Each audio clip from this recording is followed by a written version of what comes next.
hey, sorry to bother you, we're doing a QC check.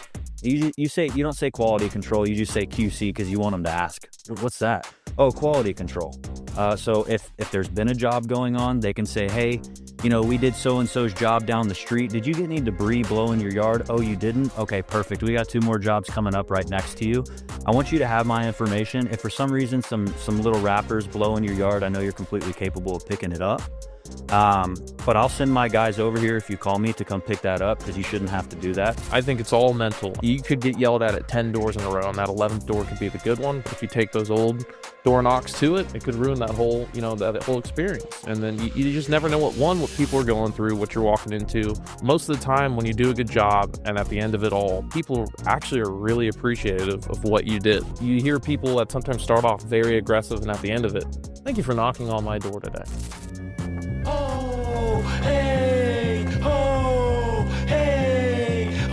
are now tuned in to the best roofing podcast in the world, the Roof Trollz.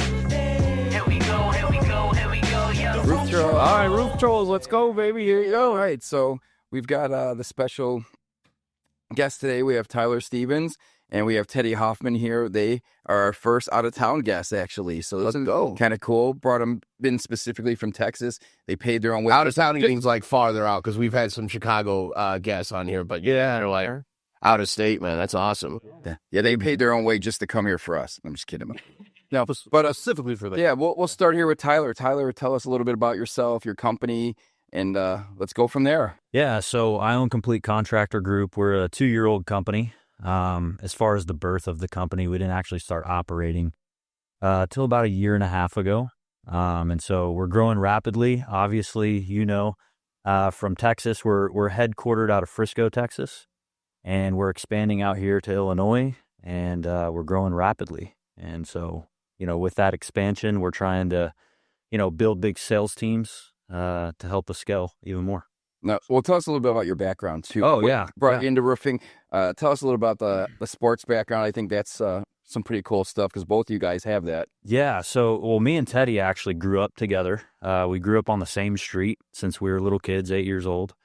Played baseball together. Teddy played with the Tigers. I played some college baseball. And, he was in the industry just selling commercial. And I was over here trying to recruit him. At that time, I was a sales manager for a company, helping them build and scale. And I was trying to recruit him. And he's like, you know what, man, if I don't like this thing, I don't want to burn any bridges with you. And I'm like, dude, who cares? Just come try it out. And got him, to finally pull the trigger and come on board. He came into the industry, and I have been in this industry since I was 18 years old. And I learned more about commercial before I learned residential as far as the install side. And then, after I was done playing baseball, I knew what I wanted to do. I was in college. I was knocking doors. And when I was in college, I think I sold $700K or $600K when I was in college, and, kind of half-assing it a little bit. And when I was done with baseball, I was like, I know exactly what I want to do. And then I had a family member that was in the industry, and he's like, man, I'm originally from Houston. So he's like, man, the Dallas market, there's hailstorms, 3-4 times a year. He's like, this is where you need to be. And, I pulled the trigger. I moved up to Dallas and worked for a couple companies, helped them out as far as building and scaling, was a sales guy at first, just knocking doors. And here we are today. 2 years ago, started our own thing, and now we're booming. Now, did you guys start it together when you did your recruiting? Yeah. But did you guys started it together? Yeah. We actually, I was building a sales team at another company, and I was doing a little bit of everything, right? I guess my title was a sales manager, but I was helping build out some systems and processes and doing production. And so I wasn't actually just a salesman. Always, man. If you're doing your job, you get to do everybody else's. Right. And so, yeah, he came on board. He was new to the industry. I finally, recruited him. And I'm like, man, I could see the flaws where he was at. I was like, really, all you need is good people around you. Someone that'll actually show you, because I know once you learn this, he had a good business knowledge. And I was like, I know once you learn this, you're going to take off with it. And so that's essentially what got him over. And then, the company I was with before, great people. We just, our end goals were different. And I was like, all right, well, I know my end goal and I want to accomplish that. In order for me to do it, I'm going to have to make a transition. So yeah, that's what kind of got us here. Yeah. So for people listening, for context purposes, Texas is like the Mecca. That's like, and Dallas is known as a very tough spot to knock. I had the privilege only for a couple days when I went out there, but we knocked in Pflugerville, Texas. I don't know if you guys are familiar with that. I used to live there. I lived in Actually. Pflugerville. I lived there at college. We were at a corporate company before this, so they had a office actually in Pflugerville. So we worked out there, and then I worked in Austin for a couple of days too. And I love Austin. Shout out to 6th Street. Let's go. Yeah, but yeah, that's where he moved to Dallas from. Was from Austin. He was in Pflugerville, Austin. And, yeah. Oh, okay, no, you're yeah. It's a beautiful little area over there, though. It's weird that everybody I say Pflugerville, they're like, "What the hell?" It sounds like something from the Grinch, but like, no, that real place. Weird that you live there, but yeah. Oh, yeah. Yeah, I liked it. Yeah, I thought it was beautiful. That pink house out there, have you ever seen that? I probably have. Dude, everything's pink. Gutters, roof, siding, fascia, everything. The saying, keep Austin weird, so I guess that fits.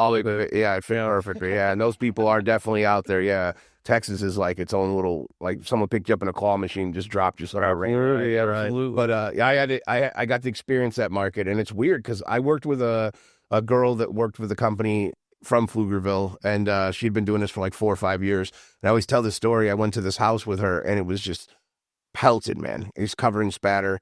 Everything's got it on there. And she's like, yeah, I don't know, like, we're on the cusp of this. And I'm like, the hell are you talking about? She's like, well, this is an older storm. And I'm like, well, how long ago? She's like, 6 months ago. I said, older? The fuck? I'm like, I worked storms out here for almost 2 years. Insurance companies.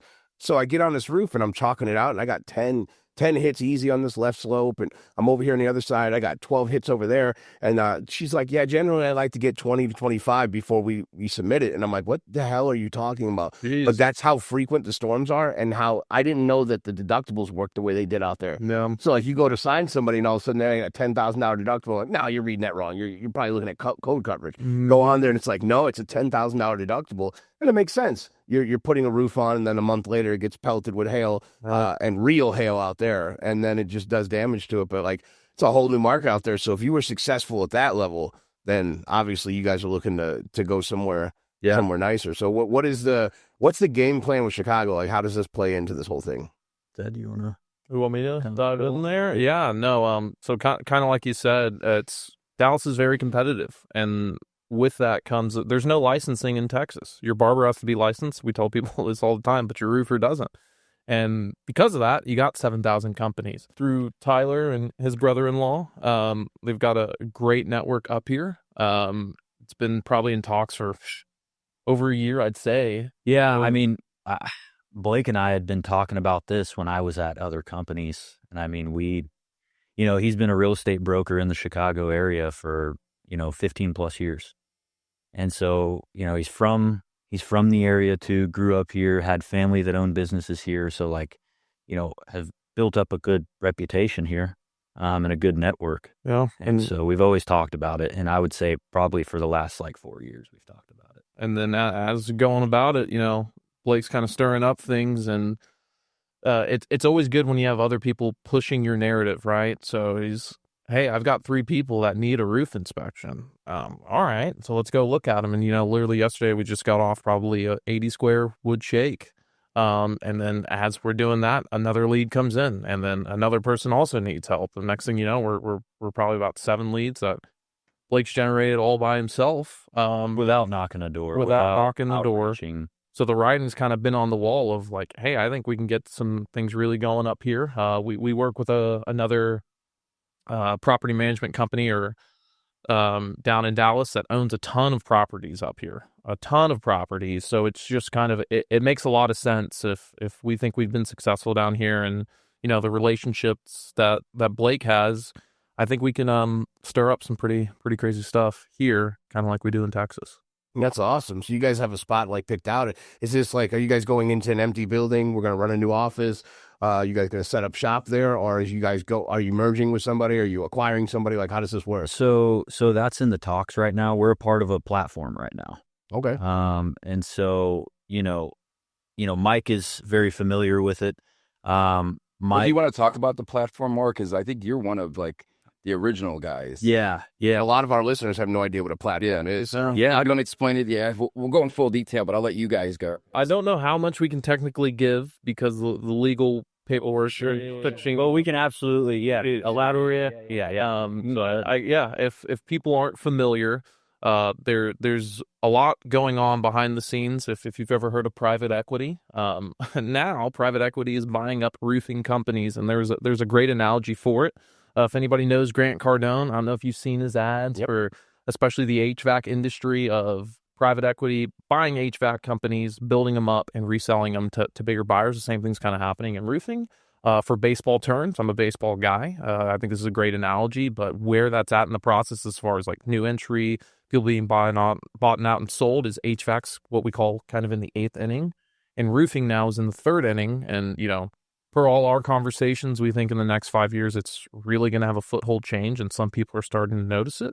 I guess, for example, what I mean is it's going to probably get to a point where homeowners, part of their policy is you have to work in network with a specific contractor. Kind of like health insurance. Yep. Right? I don't like if going you're to not the a part of their network, then they can't use you. And we some of our partner companies are running into that. Literally, a sales guy had a great conversation, door knock to door. We all know how hard it is to door knock sometimes. He's got a contingency filed, and then the homeowner comes back and says, hey, I can't use you. Apparently, per my policy, I have to use these specific contractors. And with the storm, this year's been crazy with storms across the states. It's only going to be getting worse. And, private equity is jumping in now. So especially with, not to get super political, but with the election that just happened, I think the next 4 years is going to be very, very dramatic for what we all do. Oh, it's going to expedite it. Absolutely. It's going to be a paradigm shift. And I want to touch on what you said about with the carriers and how it's going to be almost like the medical side, the HMO, PPO.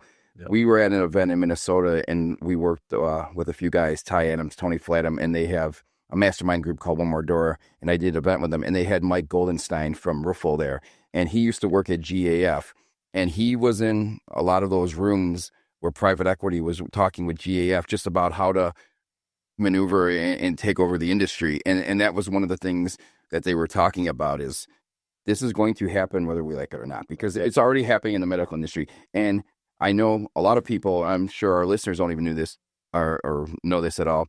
In the policy, the insurance has the right to do the repair. Mm-hmm. And they can decide, hey, we'll do the repair. Now, typically they don't do that because they don't want the liability that comes along with that. And that's what's kind of dropped the ball in like the Mad Skies, because they weren't very reputable roofers, let's say, and they would have to take on the liability of these roofers going out there and doing poor work. But if they know that someone like a private equity, let's say like a Merrill Lynch or, Sure. BlackRock come in and buy up all these roofing companies and they control it all, now they work with the insurance companies and they know, hey, we can put on this roof and we're okay with taking the liability for that. Yep. So it's coming. Like I said, this guy has the inside track on a lot of this information. And we keep saying roofing too. We mean storm restoration because it's an untapped market. Right. For publicly traded companies, at least, it's a $300 billion a year industry. Yep. That's a year. So I know that people want to get in here. They're licking their chops just as fast as they did with the housing market. So as people know, like the listeners that don't do roofing or storm restoration. So basically similar to what's going on with the housing market. Most of these rental properties and stuff are being bought out by banks, by private equities, and then turn around, raise the rent or sell them and stuff like that to turn the profits because they have the capital to move it around even in a shit market. Absolutely. So the same thing's happening in roofing now. There's so many of these companies that have come up and they're like, well, hold on a second, dude, there's $300 billion being exchanged over there. We don't have our hands in that cookie jar. How do we get into it? Right. So now I've seen it too myself in the last 3 years. I mean, we've been pursued by multiple. I've been pursued by multiple. I know a couple of them that are out there right now doing things. I don't want to mention their names either, but it's crazy in the roofing industry right now. And I know people who have sold already into them. Like they come there and they offer these multipliers and they do their thing. And, people want to get involved in that. It's just, unfortunately for them right now, the success stories aren't just, they're not there yet. We got to wait and see it. But that's what I feel like that's the only thing the industry's really waiting on right now is like one of them to pop at a high success rate that was like a lower company that rolled into it early on. Yep. And then once that story starts coming out there and they get well known, man, it's going to go crazy. Yeah. And to, I guess, tie that point to your original question kind of about the platform. Or like what the platform is. A lot of companies, like you said, are starting to get approached now and saying, hey, we want to buy your company and basically flip it like a broker, help build it up and resell it. Usually the owner gets a small payout up front, and then could be a 3x multiple, right? It's a company by itself. And they're incentivized to stay, help grow it, and then resell it, right? Where ours will probably be a little bit different is we are having the end goal in mind. A lot of these people are getting approached and then starting to be in a position to where they're able to sell, right? Maybe they're not as on point with their SOPs, standards of operating procedures for people who don't know. Financials, that's a big one. And there's a lot of roofers that are just they're keeping track of their money, but they really don't know. For instance, everybody on our platform is right from the get-go. You have to get accrual accounting, so everybody's vetted right away, but that's an forensic accounting. Right, forensic. But that's an asset one, but to sell your company, you have to have that. There's no way you can sell your company without forensic accounting. That end buyer wants to see those kind of finances. And essentially, we're all coming together. We have a saying that I think applies well to it. You can go fast alone or you can go far together. And the idea of the platform is to get a conglomerate of good people that do the right thing, to work together, to build together, and to go far together to sell to an end buyer where everybody wins. And we're taking care of people as a whole. Yeah, and funny story, because Elijah and I were involved with this in the beginning. Like in that first inning, you'd say on the baseball side. So I had sold my company into what was going to be an IPO roll-up, and they're still working on their IPO. But, I mean, that was in the very beginning. So we've seen a lot of this already happening with private equity. I had a buddy in the HVAC sector, sold his company, got like $22 million up front, and then, the 5-year rollover, and then he didn't make his targets and everything. Exactly. And we see a lot of that in the roofing side too. And I think that's what Elijah was alluding to, that these companies have gotten their first payout and then they keep going, and they don't ever get to that final payout. And part of the issue is that this private equity, they know how to manage money. They don't know how to manage roofing. Absolutely. And they need to partner with the roofing companies as opposed to just trying to take them over. They need guys like us that know how to run a roofing company. Again, they have the capital and they have the money and the funds, but they don't know how to do what we do. Right. So that's where the two are meeting now. Absolutely. Right? And to your point too, once you get to a certain size in business, it gets a lot harder to scale, right? I've heard, and you guys can correct me if I'm wrong, but the $7 to $10 million range in roofing is like that sweet spot. You don't have a crazy amount out, but you got money in. It's easy to keep scaling, but it seems like once you're pushing above 20 to 30, it gets a lot harder to get bigger. And then when a private equity company is buying these companies in that space, scaling to that next step can be pretty difficult for people. Yeah, you get to that number too. I mean, you have to assume at that number and at that point, like your EBITDA, you're sacrificing some EBITDA at that point, right? Versus the $7 to $10 million company may have an outstanding EBITDA, compared to the $30-40 million company, right? It's funny you're saying that, because that's basically where we're at right now. So we aimed for 20 million was our stretch goal. Mm-hmm. We're going to fall somewhere between 14, 15 million, 13 million, somewhere in that $2 million range there. But our actual bottom dollar is far larger than we thought it was going to be. Yeah. Even if we would have sold more, we're making more money profitability wise, like at the mark where we're at now, as opposed to being $20 million. We actually did financially, we actually did better not selling $20 million. So I could see where that would play a factor. The end buyer loves that.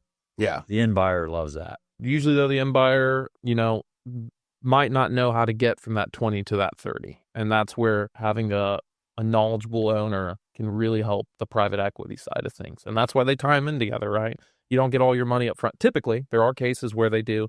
Give them a check, get out. Usually there's, a few transactions. But for the majority, as I'm sure you know, Mike, they keep the owners in the business to help scale it to that way they're not just losing their investment just right up there like that. Yeah, 100%. Yeah, they keep you in, but they don't let you Yeah. Right. do what you did before. Like you lose a lot of autonomy because, I mean, let's just be honest, with money comes power, and that power mindset, they want to be in control. And that's where part of the problems came in with the roll up that we were a part of too. Sure. That you had your C-suite who wanted to control everything, and then you had all your roofers, and yeah, maybe we were disjointed. There was probably a lot of things that we need to work on as well. I mean, we weren't perfect in any way, but they still didn't take our advice as like they should have. Right. I feel like it's not power either. So more money becomes more politics than it is power. Yeah, because then as soon as you start hitting those real numbers, and then everybody wants to dive into books and stuff like that, which is makes sense. I would want to dive into a book if I was acquiring a company as well. But when you do dive into the books, that's when I feel like that's when politics are like the strongest, because it's like, well, hold on, well, okay, we're paying this guy a ridiculous amount of money, or this guy hit this, like this is a ridiculous amount of money too, and then like, how much could we save here? How much could we implement here? And then I, like he said, I feel that some of the people that are running these my platforms are, or if when they acquire these roofing companies, they don't know what they're doing. They have no idea why a sales reps get paid what they get paid when people in the office do potentially harder work mentally wise than the sales reps do. But you guys have door knocked. You guys, we know why we pay them top dollar. Right. So we have nothing to work on without them. So Well, yeah, and there's way to, alter and fine tune the pay scale that to where, your guys are not, taking a hit financially, right? And what they're doing and their results.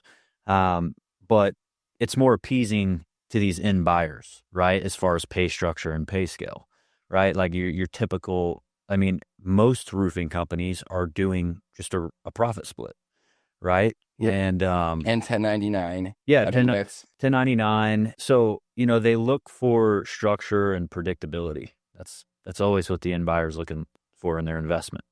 And so that's what we've actually done recently is we've changed our pay structure. And, at first when I heard about it and, before I knew what I know now about it and understood it, I was like, no, I'm definitely not doing that. But I really dug in, and we really dug in, and it makes a lot of sense because, the better a project is, the more the guy gets paid, and it's more incentivizing, to your guys.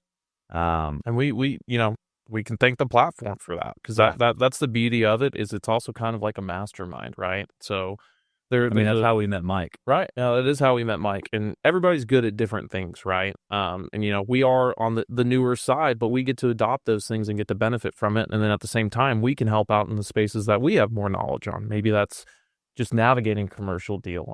I guess Tyler's kind of saying, I started out doing commercial sales with no roofing background, going business to business, where most guys, which I learned, start out on the residential side. They tell you it's your bread and butter, and then the commercial's the long haul. I did the complete opposite of it. Oh, knocking down my mic over here. But the beautiful part of the platform is we're able to share best practices, knowledge, resources to help each one of us scale. Maybe you got a company that's great at recruiting, and then you got a company that has really great sales ability, but they can't recruit. And then same the other way around. You're able to trade knowledge, and you end up boosting both your bottom lines and top lines, but keeping your overhead lower. And I think that's really the idea of the platform that we are a part of. Yeah. Is to help everybody scale, to share knowledge, but also not drive up your overhead when you're hitting those bigger numbers. And then if there is something where you do need help on, you can lean to another owner to help you out versus, there's a good saying, if you're going to complain, bitch up, not bitch down. Mhm. So a lot of the sales guys don't understand what's accounts receivable. Where's my money at? And then as an owner, you don't want to go to your guy and like, man, I got millions out. What do we do? Versus you can talk to another owner that understands those pains and, get further quicker that way, I think. Yeah. So then for those listening to that aren't following along, the concept is to get into this platform, acquire the companies that qualify to be in the platform, and then have them do what their end game is anyways, to sell. And then when they do sell, although everybody's splitting it together, they're still going to make more than if they would have done it on their own. 100%. Absolutely. 100%. And like you just said, right, the scalability, it's going to help you scale.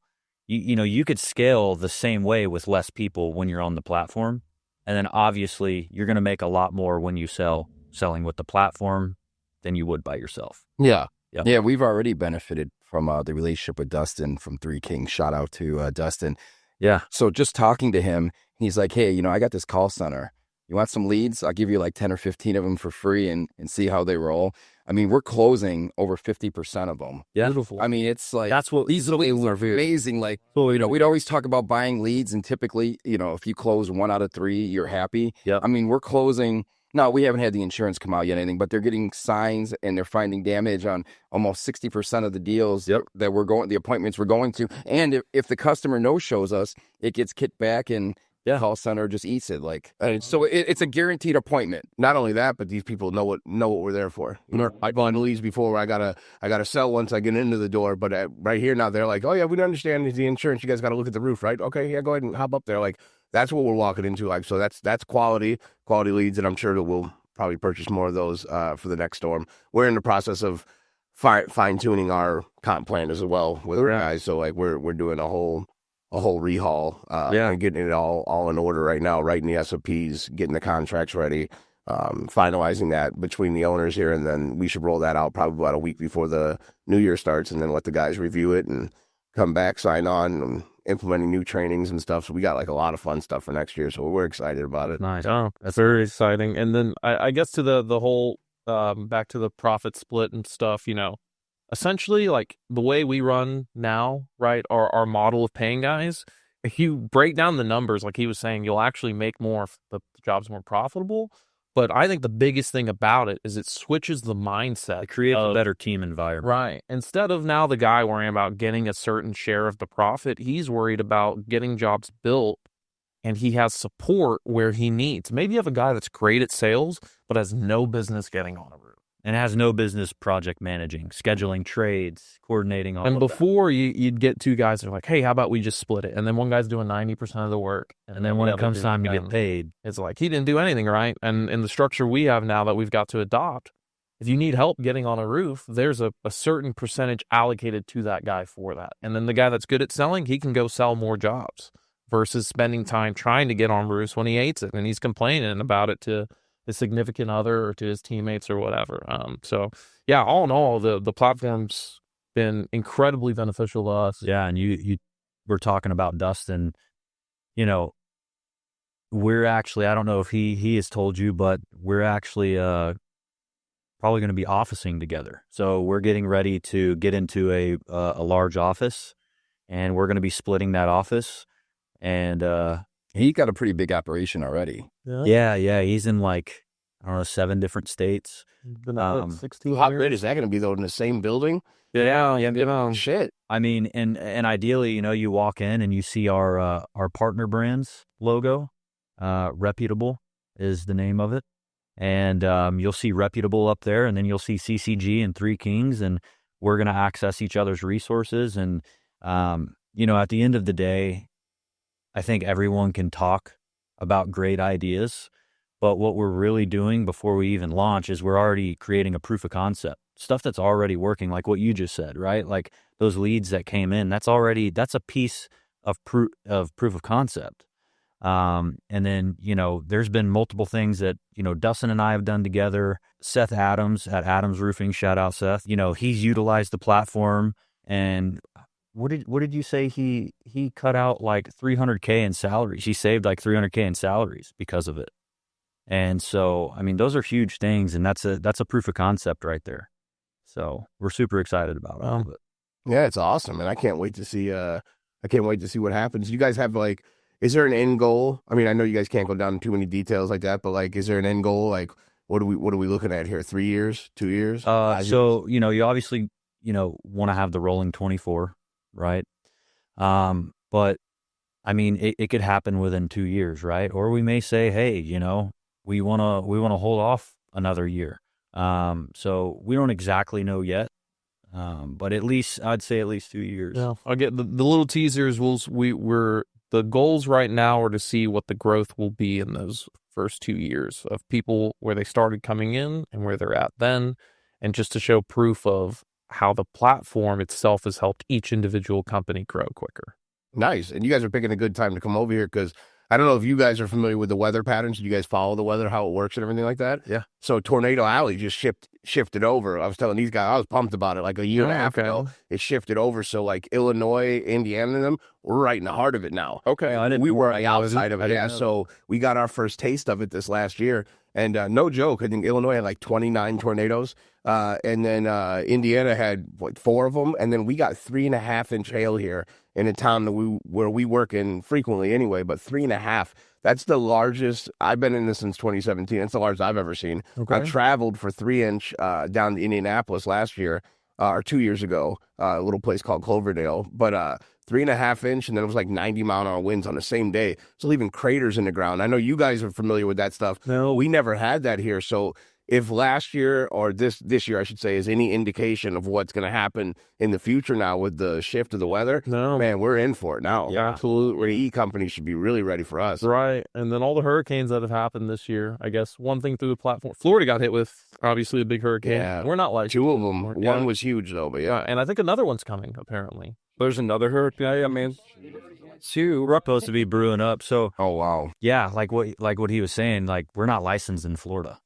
It's tough. Yeah, we're not licensed in Florida, but this property management company, you know, they had a bunch of work orders and stuff that they needed to fulfill, and they trust us, and they have a relationship with Blake, and you know, Dustin's licensed in Florida. So, Dustin. Okay, I was gonna say, if you need it, I got a guy. Yeah, in there. yeah, something with his license, and he's not doing roofing anymore. Okay, yeah, 3 Kings is licensed in Florida, so he's got an office out by Tampa. And they're already running jobs. I mean, they had like 20 work orders already. And we were just in Orlando like 3 weeks ago for RoofCon. And when we were flying in there, it was like just patches of blue everywhere, man. Everybody has tarps as we were landing in. It was amazing. Like looking out the window, I'm like, my God, like that's all you see is blue tarps out there. Right. Shout out to that tarp guy, man. Whoever was tarping, but they were making bread. Doing million tarps. Well, I knew a dude that did tarping in New Orleans. He's in IA now.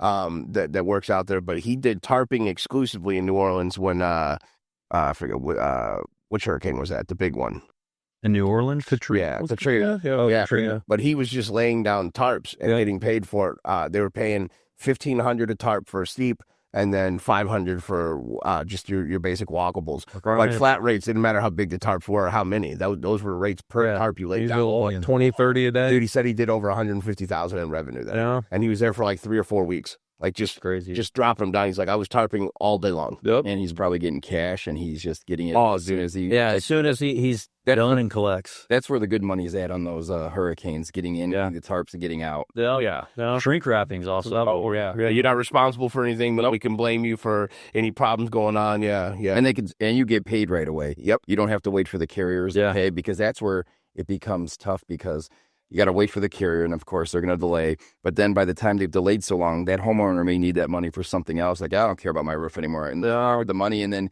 you put all this time and effort into it, and you get nothing out of it. And it's dirty during that too, because like a lot of the damage that's being done on those homes with a hurricane is from water damage. It's not from wind and hail and stuff. So like when they're putting these claims in, that's the first thing these carriers are doing is like, well, you got flood coverage? Because if you don't, doing a build back on a flood claim, it's a different animal than just doing the exterior of somebody's home. Yeah, and then you dive into commercial. Like I did a like one of our clients is the founder of Fogo de Chao, the steakhouse, right? And we did one of their steakhouses, and it's called Corinthos 348 Argentinian Steakhouse, and that was a flood claim. And like they wanted to operate business still while we were ripping the whole restaurant out and rebuilding it back. And so we literally managed to get our crews to work night shifts, and we worked at night so they could still operate business and not lose money during the day.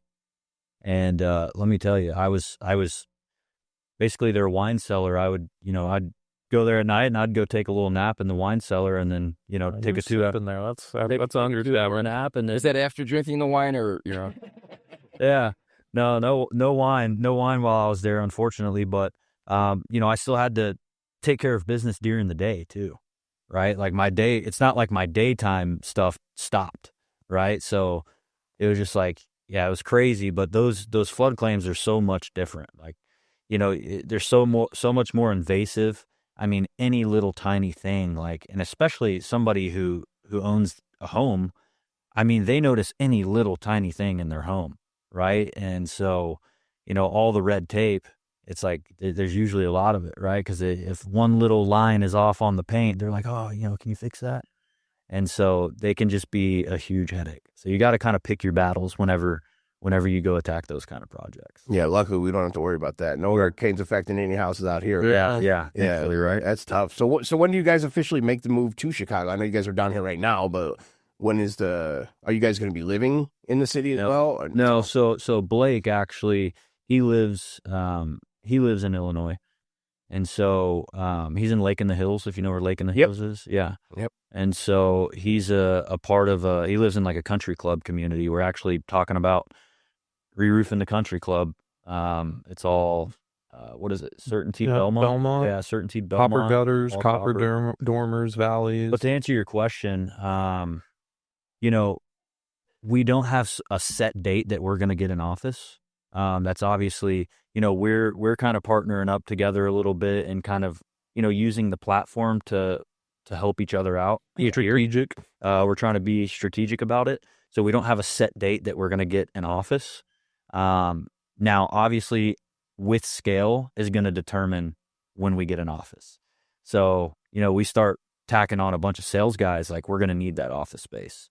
But right now we haven't even started recruiting and building a sales team yet. Just because we're simply just trying to build out the infrastructure first. We want to start off profitable as a company out here. And with that, we want to do that. And then with scale, get the office. So you'll hire sales reps that are local, but then manage them from a distance? Well, Blake will manage them. Okay. Yeah. So Blake's local. Okay. Yeah. So Blake will kind of spearhead, and me and Mike have also talked about stuff as well.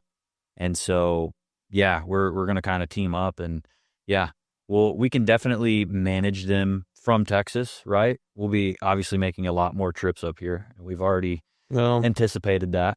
But Blake's going to be a very integral part. Yeah. As spearheading, running things. And I mean, there's already 6 or 7 deals that are in the works now that, he's generated. So one thing that I'm proud of that we can say, and honestly, thanks to Tyler, is we were profitable day one.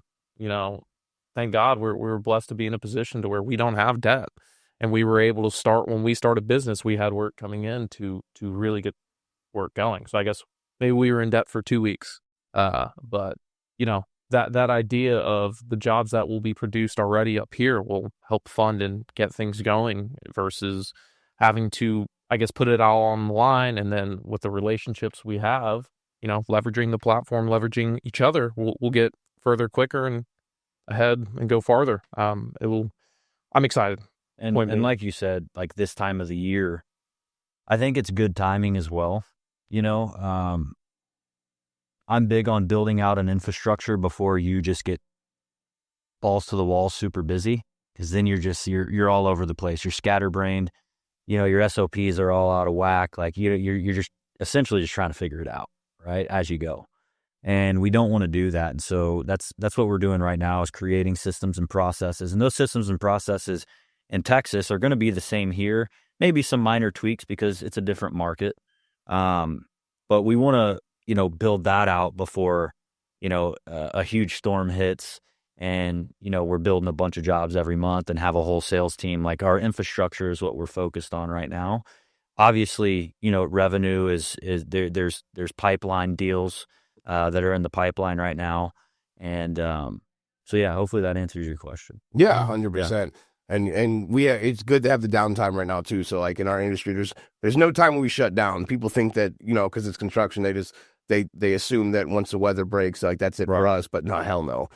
In fact, I would say we take on double the amount of work over the off season to get ready for the next season. But technically in this market, for Illinois, Indiana, it's kind of March 15th to December 1st. That's basically where our prime is. Yeah. And then after that, it nosedives until March 15th again. Okay. So yeah, it's good times to get everything going together.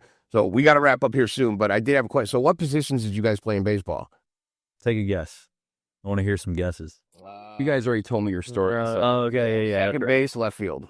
I was an outfielder. I guess in college I was a right fielder. in pro ball as a center fielder, but pretty much all positions I could arguably be a utility player.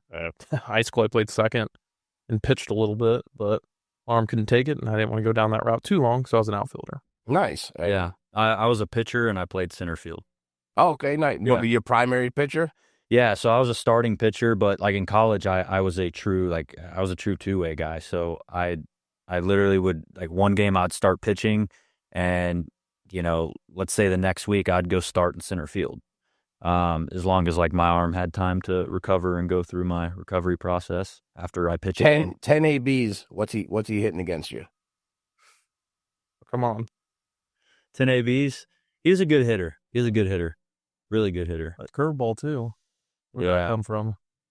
Yeah, when we were like 10 years old, he did teach me how to throw a curveball. That's what got me recruited. 10 ABs. I'm gonna have to go with a 50-50. Wow. Oh, he's gonna grab 500 to get 100. Any nukes?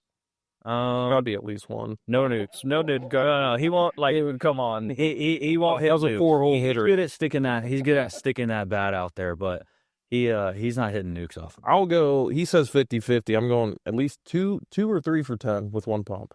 Yeah, I would say 3 or 4, maybe 3 or 4. But there's definitely, even though I haven't seen you guys play. Are you a lefty or a righty? I'm a righty, but Are you righty too? Throwing? Yeah. No, batting. I like to think I'm a switch hitter, but I'm a righty. As a righty. Okay, don't pull you. Don't let him fool you. No, he if I throw he can hit fastballs really well. So, and then you were on the Detroit Tigers as well in their farm system. Yep. How far did you get? To low A ball. I retired. You look it up. It says voluntary retired after 2 years, but played in Grand Rapids a couple games, which is pretty cool. That's a really cool stadium. But yeah, did that for a bit. You realize what kind of grind it really is. I thought college was, they tell you learn if you love baseball in college. Pro ball is a different animal. 144 games. I mean, there's a stretch I played like 39, 41 days in a row. No off days, Sunday to Sunday. Bus rides, 10 hours. And, I like to think I'm a decently large human. I'm 6 foot, 215 when I was playing.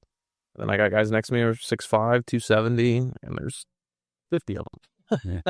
Yeah, I know a few guys that played in the Reds farm system. One at the place I worked at before, but then a guy I went to high school and college with, he got to, I don't know if he got to the high A, but he was like right on the outside of their top 10 prospects at one point, and it was all based on talent and everything. Like he wasn't the best, like, at any position, but athletically, he could throw the ball really hard. Like, he could jump really high. He's like 6'4", 210, 215, whatever. So he was highly regarded. But a lot of people would say, oh, you didn't make it to the pros.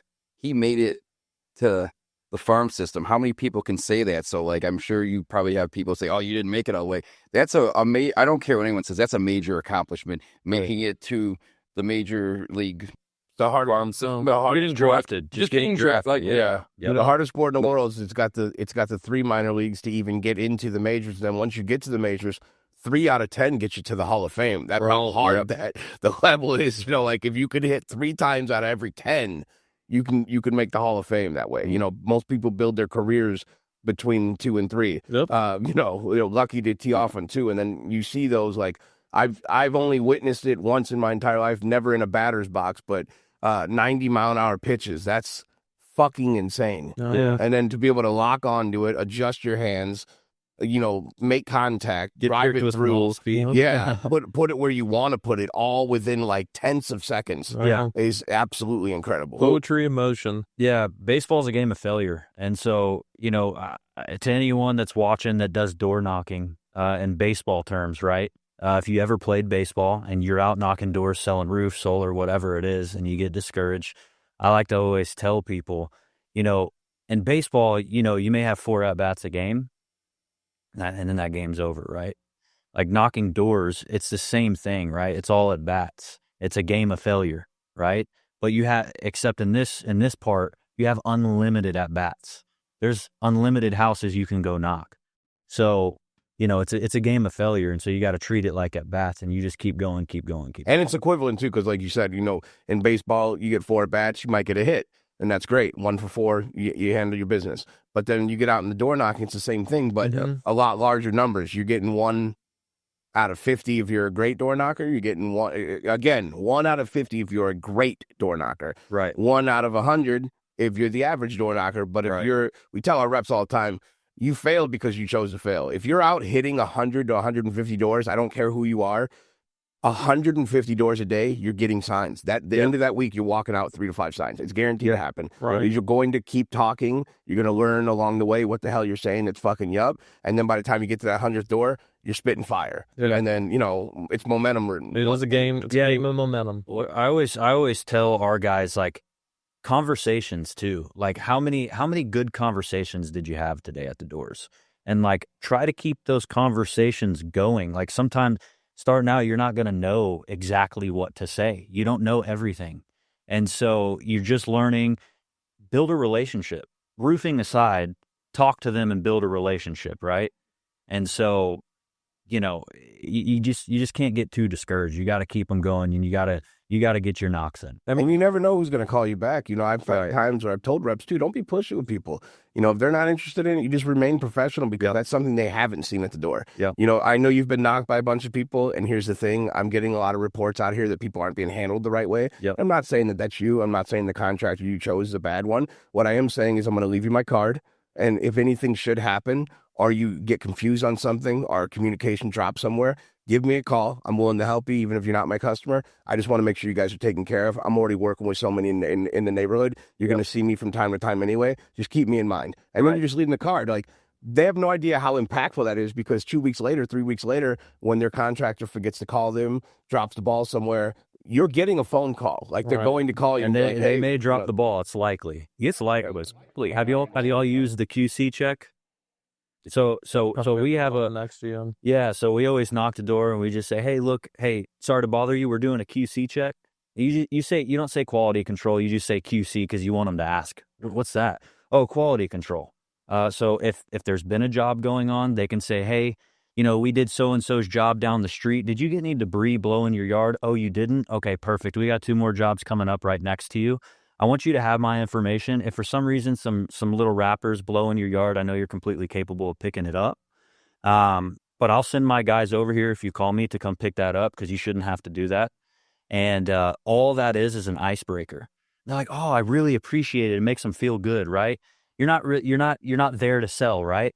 And then you transition into, where are you at in the process right now with your roof?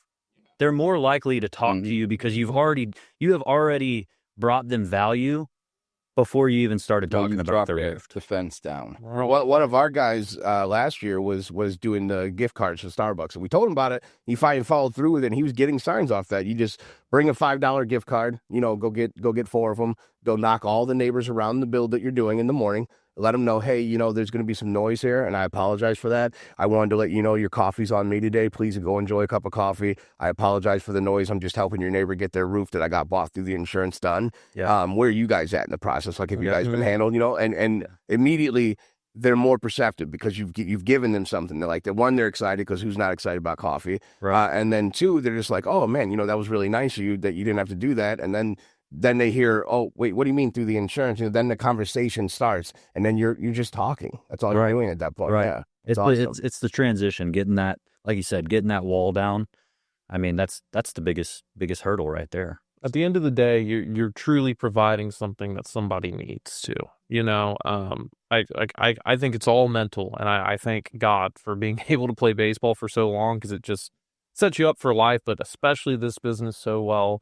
You could get yelled at 10 doors in a row, and that 11th door could be the good one. But if you take those old door knocks to it, it could ruin that whole, that whole experience. And then you just never know what people are going through, what you're walking into.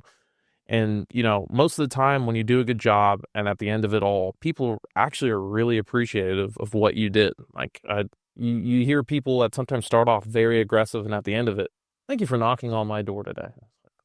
Yeah, no problem. Yeah. And then, you get that momentum, you take it to the next door, and then next thing you know, you might have been 0 for 100, and now you're 3 for 10. And you've just made $20,000 as a sales guy. Crazy. Yeah. That's all that matters. Yeah, we got to wrap it up, guys. Yeah. Man, I hope this is like one of many times you guys come on here. We'll definitely have to get you, once you guys get into the Chicagoland area, we'll definitely have to get you guys back. Yeah. See how things go. Yeah. Man. Yeah. I mean, we're gonna be here very frequently. Well, So good. we'll look forward to it, man. We'll definitely be visiting a lot more often. We appreciate you guys having us on. Yeah, thanks, guys. We don't want to get them doped by our producers over there, Sparkle. I mean, and we'll have to give away. Johnny's Lehman's is about to cut our heads off here. We got to get Blake next time once he's a little broken in. We got to 100%. rough him up, you guys. I want to haze him a little bit and shake him up a little bit. So We think we're good. That's the real killer of all. No, he's got a lot of value to bring, especially to just y'all's audience and stuff. I mean, just on the business side and stuff like that, like mentality-wise, like I think that's essentially what we've talked a lot about is mentality. So he's Awesome.